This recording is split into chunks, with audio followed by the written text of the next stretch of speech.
নমস্কার, কেমন আছেন আপনারা? আমাদের ইচ্ছে উড়ানে আপনাদের স্বাগত। আজকের এই বৃষ্টিমুখর একটি সুন্দর দিনের মধ্যে দিয়ে আমরা আমাদের উড়ানটা শুরু করলাম। প্রথমেই একটু বলি, এই সমস্ত ভিডিও এডিটিং, ভয়েস এই সব কিছুতে আমি বিশেষ ওয়াকিবহল নই, তবুও চেষ্টা করেছি। আমার মেয়ে মাহির জন্য মূলত এই উদ্যোগ। আসলে ও খুব ছোট বয়স থেকেই ওর একটা নিজের চ্যানেলের খুব শখ। সেটা কি আর সম্ভব বলুন? তাই ভাবলাম আমাদেরই সংসারের খুঁটিনাটি, খুনসুটি ইত্যাদি দিয়ে সাজিয়ে তোলা যাক আমাদের এই ব্লগ।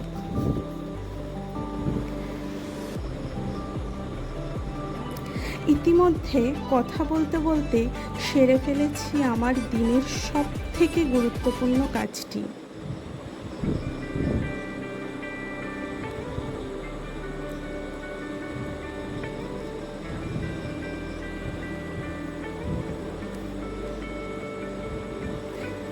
এই যে আমার দুইজন গোপাল, তার সাথে আমার মাহি আর তার বাবাকে নিয়ে আমার এক টুকরো সংসার।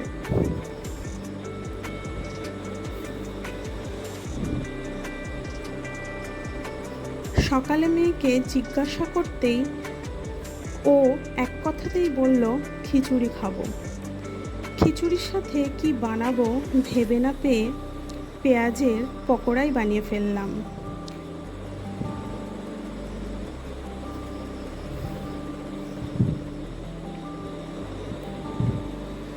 সেটাই খেয়ে বাবা ও মেয়ে যে যার নিজের নিজের কাজে বেরিয়ে পড়ল। ওর বাবা ওকে স্কুলে দিয়ে সেখান থেকে কাজে চলে যাবে। এখন আমার 5 মিনিটের বিরতি। এর মধ্যেই আমি আমার সকালের খাওয়াটা সেরে ফেললাম।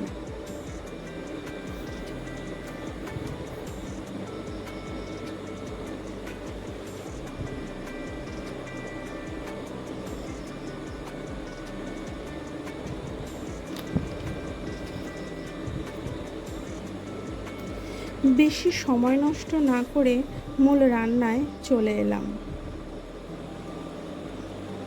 এই যে মাছগুলো, এগুলো গলদা না বাগদা আমি সঠিক জানি না। এগুলো আমার ভাই মাহির জন্য এনেছিল। এগুলো দিয়েই আজকে একটু ঝাল ঝাল কষা করে ফেলবো।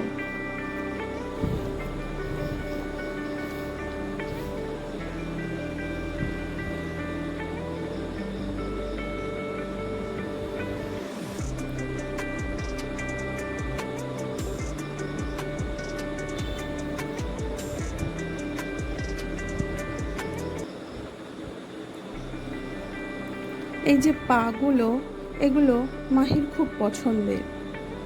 ও মাছের থেকেও এগুলো খুব যত্ন নিয়ে ও ধৈর্য নিয়ে খুব সুন্দরভাবে ও খাবে।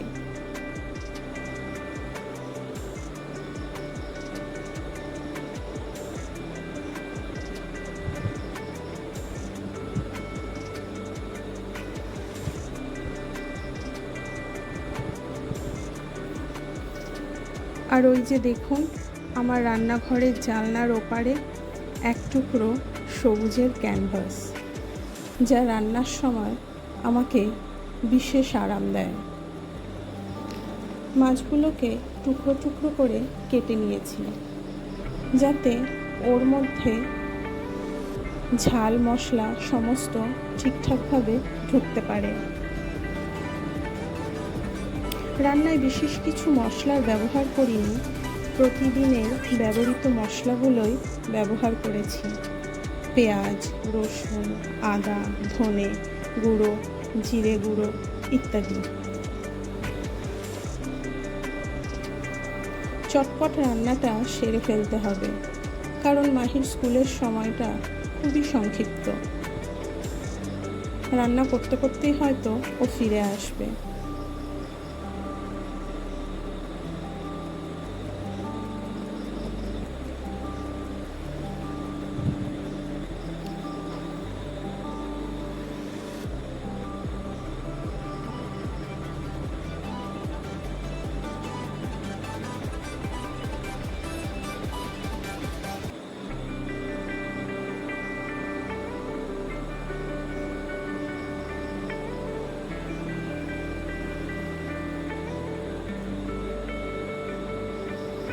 মাছটা কষা হয়ে গেলে একটু জল দিয়ে তারপর দিয়ে দিলাম বাড়িতে তৈরি একটু গরম মশলা।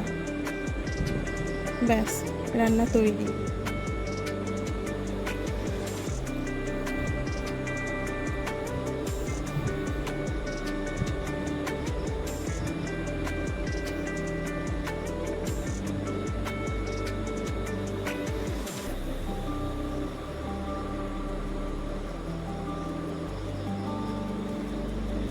মাহি স্কুল থেকে ফিরে এসেছে এবং ওকে খেতে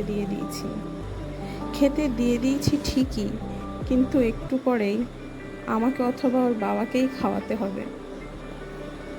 আজ তবে এটুকুই থাক। যদি ভিডিওটা ভালো লাগে তবে একটা লাইক করে দেবেন, আর যদি সাবস্ক্রাইব করার মতো মনে হয় তবে সাবস্ক্রাইব করে দেবেন। ভালো থাকবেন, সুস্থ থাকবেন, আশেপাশের মানুষকে ভালো রাখার চেষ্টা করবেন। ধন্যবাদ।